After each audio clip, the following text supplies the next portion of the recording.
So exercise 6.3 এর আমার question number 1 আজকে স্টার্ট করছি। So in figure 6.39, sides QP and RQ of triangle PQR are produced to the points S and T respectively.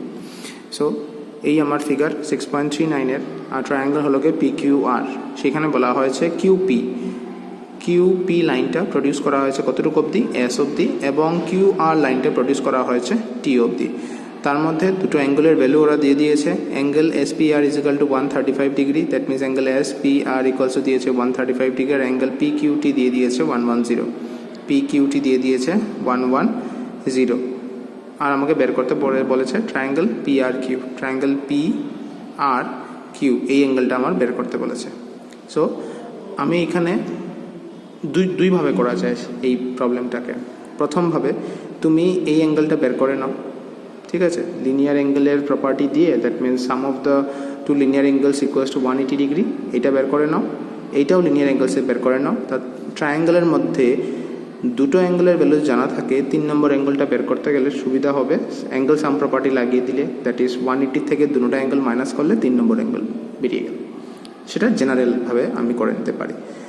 আমরা কি করব, আমরা একটা প্রপার্টি পড়েছিলাম অ্যাঙ্গেল সাম প্রপার্টির মধ্যেই আরেকটা প্রপার্টি ছিল, সেখানে বলেছে যে দুটো ইন্টিরিয়ার অ্যাঙ্গেলটা অপোজিট এক্সটেরিয়র অ্যাঙ্গেলের সমান হয়।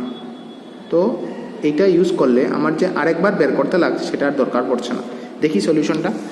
প্রথম ইন্ট্রোডাকশন যা আছে তা লিখে নিলাম যে PQR is a triangle where the sides PQ and QR are produced to the points S and T respectively. ঠিক আছে, এই ট্রায়াঙ্গেলের ইয়েটা তোমার ডায়াগ্রামের ছবিটা।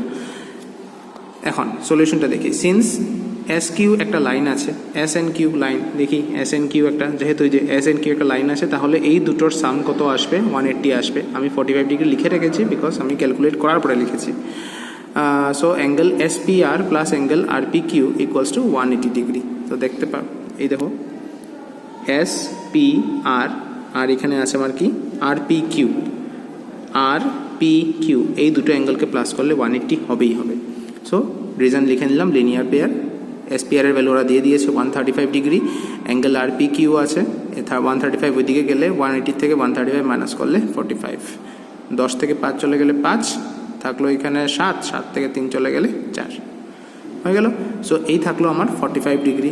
আর এখানে রিজনটা লিখলাম, we know sum of two interior angles of a triangle is equal to the, sorry এখানে অপোজিট হবে, opposite exterior angle, opposite exterior angle. তো অপোজিট এক্সটেরিয়ার অ্যাঙ্গেল কোনটা হবে, দেখো এখানে হয়ে গেল আমার অ্যাঙ্গেল QPR, আর একটা হলো কি PRQ। এই দুটো অ্যাঙ্গেলকে আমি প্লাস করে ওর অপোজিট এক্সটেরিয়ার অ্যাঙ্গেল কোনটা হবে, এইটাই হবে। সো এটার ভ্যালু কত দিয়ে দিয়েছে, PQTর ভ্যালুটা অলরেডি আমার কাছে দেওয়া ছিল, সেটা হবে 110। তো আমি লিখতে পারি ইকুয়ালস টু অ্যাঙ্গেল PQT। এখন PQTর ভ্যালু দেওয়া আছে এবং আমি এর অ্যাঙ্গেলটা RPQর অ্যাঙ্গেলটা বের করে রেখে দিয়েছিলাম। সো দেখো 45 degree plus PRQ equals to 110, angle PRQ equals to কত, 110 মাইনাস 45, আনসার বেরিয়ে এলো কত, 65 ডিগ্রি। এই হলো গিয়ে এক্সারসাইজ 6.3 এর কোয়েশ্চেন নাম্বার 1। আশা করি বুঝতে পেরেছ। নেক্সট আমরা নাম্বার 2টা দেখব।